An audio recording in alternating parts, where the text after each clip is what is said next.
the ONYX RCR.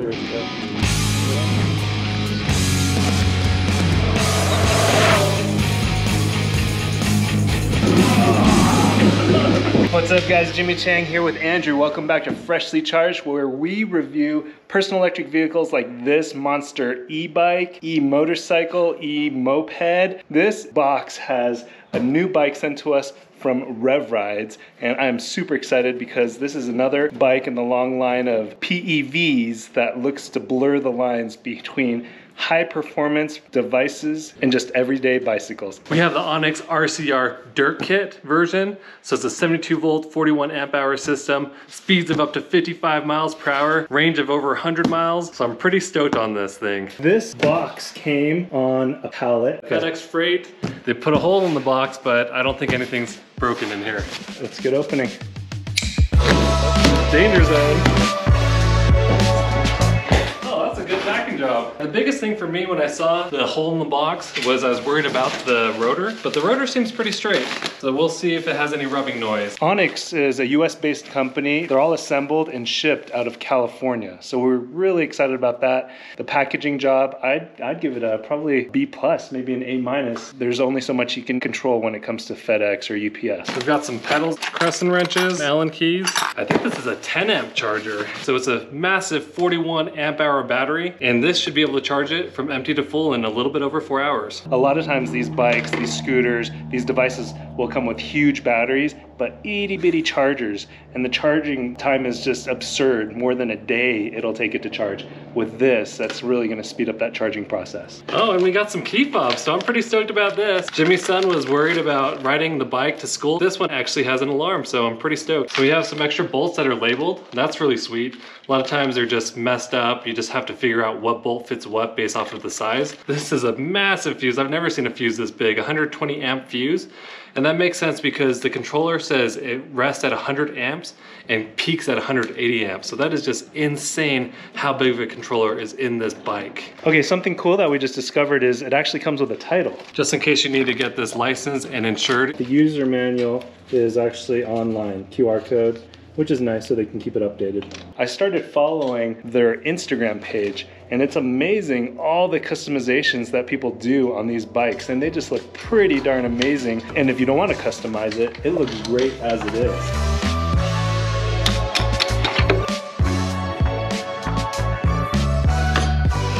Okay, we got it all set up. The sun is just about set, but let's do a walkthrough from top to bottom. Tell us, first impressions, what do you think? It's cool. Like it. I wish it was pegs though. You can get away with more when you have pedals, because then you can call it a bike. Of the things that we have, what did you like the best? This one looks cool, but it goes too slow. This one looks funky, but it goes faster. This may be the perfect combination there. So let's go ahead and unlock it. Then you can turn it on now. Really cool display. Low beams, high beams, and those are really bright. Left and right turn signals, they're still not super bright. They're just itty bitty.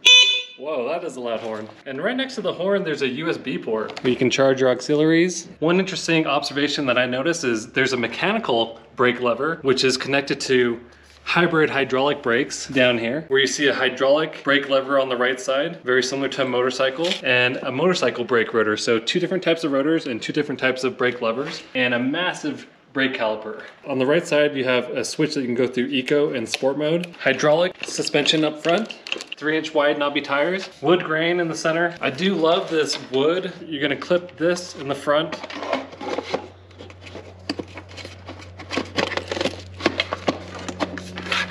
Slide it into place. And locking the key. Comfy seat in the rear. Teeny tiny pedals, beefy kickstand, 5,000 watt motor that can reach speeds of 55 plus miles per hour. This is a big brake disc rotor, hybrid hydraulic brake caliper. Those are the X-Tech ones. And then coil over suspension in the rear. So none of the suspension is adjustable, but it seems like it's pretty rock solid. And another knobby tire with a little rack above it. And while you're turning that, I think this is gonna be good for going fast, going straight, but if you're gonna have to maneuver through some tight turns, just the turning radius that we've seen and the little experience we've had has not been super impressive. And look at this teeny tiny chain, small wheel.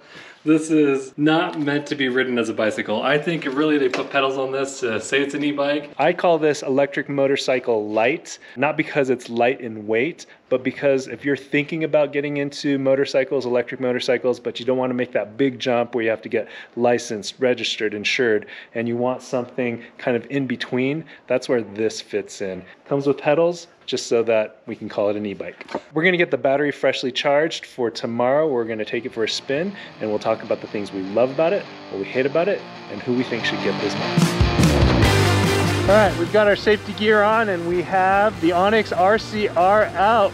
We're gonna start off with a freshly charged battery, so we're gonna do the speed test first and see how fast we can get this thing going.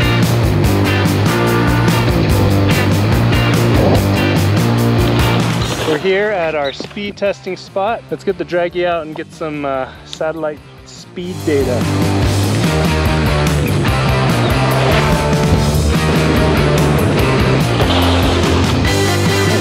57 on the display, and let's see what happens on the draggy. 52 miles per hour, so it's 5 miles per hour off. Felt stable.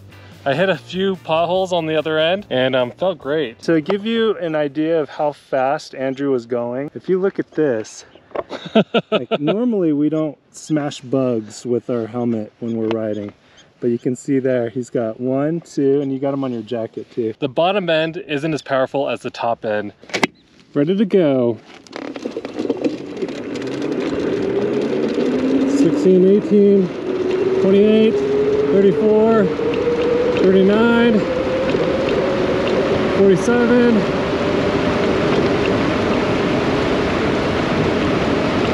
54, 56, 57. All right, so that's about the top speed we've been getting before. This turn radius isn't very good. Woo! I roasted those tires. So this bike does have great brakes. So you'll see 0 to 10 miles per hour is 1.70 seconds, 0 to 20 in 3.53 seconds, 0 to 30 in 5.67 seconds, 0 to 40 in 8.84 seconds, and 0 to 50 in 15.01 seconds. It says we got to 52 miles per hour in 21.08 seconds. So it did take a while to go from 50 to 52. So 50 is really where it tops out at 200 pounds. Pretty sweet though. So compared to the Sur-Ron's got this incredible initial torque. You're getting the tires to spin out. It makes you want to pop a wheelie. Same with the Talaria. We've tested both of these. This differs in the fact that it's not as aggressive. It's not overpowered when you're first initially accelerating. So you don't get the tires spinning out. A more controlled, tapered acceleration, and that's what you get initially. But once you get going, it really takes off. Yeah, and you can modify the ONYX to have a more powerful start. A stock bike in sport mode doesn't roast the tires, just like Jimmy said.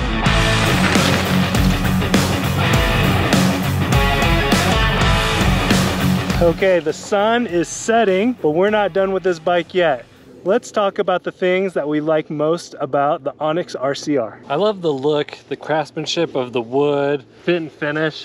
Really looks high quality. Looks like a classic cafe style motorcycle, moped, but it has very interesting touches that make it look a little futuristic, but a little classic. And it's amazing having a key fob for it, so you can lock it up, set an alarm, turn it off if you don't want people messing around with it. The display is very nice. Easy to read in bright sunlight. It's easy to read at nighttime. For having a single motor, it blows me away that I can go 52 miles per hour. It's seriously impressive that there's just one motor and I'm able to get that fast. Compared to all the e-bikes that we've ridden, these are probably some of the best brakes that I've been able to try. It is a mixed type of braking system. You've got kind of the motorcycle grade brakes up in front, and then you have your hybrid hydraulic brakes in the back, but you also have regenerative braking for the back. And to enable the regenerative braking, you just lightly tap on that rear brake, and that enables it so that it can charge your battery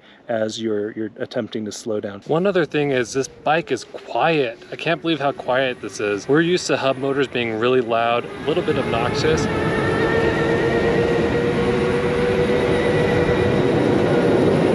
But the fact that this can go 50 miles per hour and be near silent It's really stealthy. In addition to being quiet, it's also very smooth. You don't get that jerkiness that you get with a lot of these other e-bikes that even though they're powerful, they're kind of really torquey. This bike is really smooth. I almost guarantee this has to be a sine wave controller. And then with this particular version from Rev Rides, shout out to Rev Rides, it comes with the Dirt package. With the Dirt package, you get a couple upgrades that are really nice. The difference between the RCR and RCR Dirt Kit is this one has a headlight grille, front fender, knobby tires, fork gaiters, rear fender, and rear rack. And the color's different. The base of this is black, where the other one is white. I've always thought this was a beautiful bike. Every time I've seen it in the past, I've always wanted to ride it. The cockpit is very nice and easy to control, easy to hit the horn. It's the fact that you're going to be riding on the streets next to vehicles.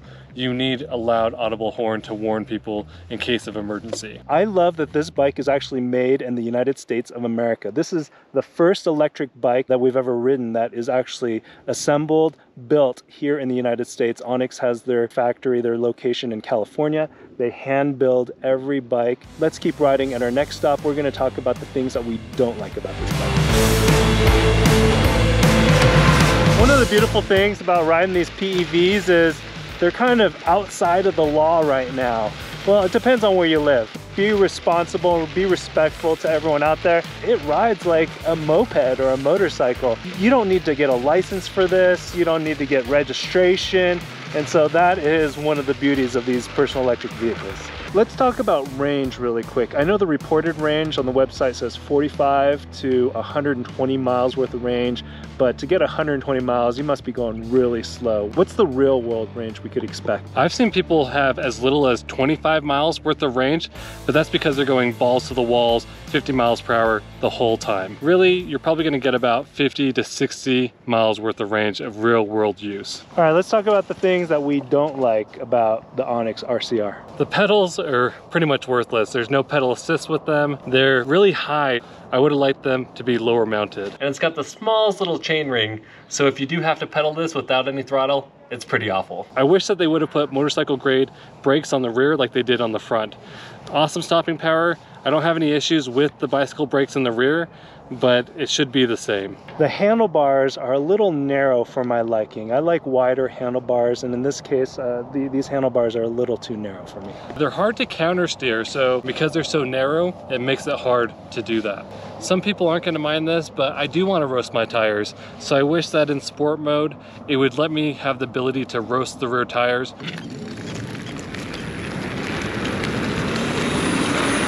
I do wish that the bottom end had a little bit more torque. Sport should give me just a tiny bit more gusto to begin with. Another thing that I don't like is the battery itself. It is removable, but it's really tough to take out. It's pretty snug in there. So this isn't like some e-bikes where you can easily take the batteries in and out to charge inside the house. It takes a little bit more finessing to do so. This bike looks really nice, but they cheaped out by putting a plastic fender on this. They should have put a metal fender. It would have looked a lot more classy. The suspension itself, it's okay. It's dampened a lot of the bumps and the cracks that we've dealt with. I would like the ability to adjust the suspension. For how expensive this bike is, I would expect a little bit higher quality suspension on here. And then last but not least is these turn signals they're kind of dinky. They're bright, so if you're at nighttime, they work really well. You'll see them at night, but during the day, they're a little too small for my liking. And then for me, a bike this expensive should have a more elegant way to charge it. The plug basically comes out of this battery box, and it's a cord that dangles and has a 3D printed cap over the top. Maybe it's supposed to stick right here. It does look like it's supposed to stick right there. Well, you learn something new every day, so that's where it's supposed to go. Those are kind of our main gripes and quibbles with this bike, which raises the question, who should get this bike? I mean, this thing is not cheap. The way we have this spec'd out, the Dirt Kit package, this is what, a $6,000 bike? So who do you think should get something like this? This is perfect for the person who loves the cafe motorcycles of the past, but wants it packaged into an e-bike that goes 50 plus miles per hour. And I think the person that's really gonna like this is someone that's thinking about getting an electric motorcycle, but not quite ready to make that jump to the next level. With this bike, you get that motorcycle experience and that speed without having to deal with all that headache. If you're digging this style, this look to this bike, there's a car comment. Check out revrides.com. Top-notch people, top-notch company. I highly recommend them. What's your guys' favorite mod? Leave it down in the comments below and maybe we'll give it a try. Thanks for watching, and when you guys ride, wear your safety gear.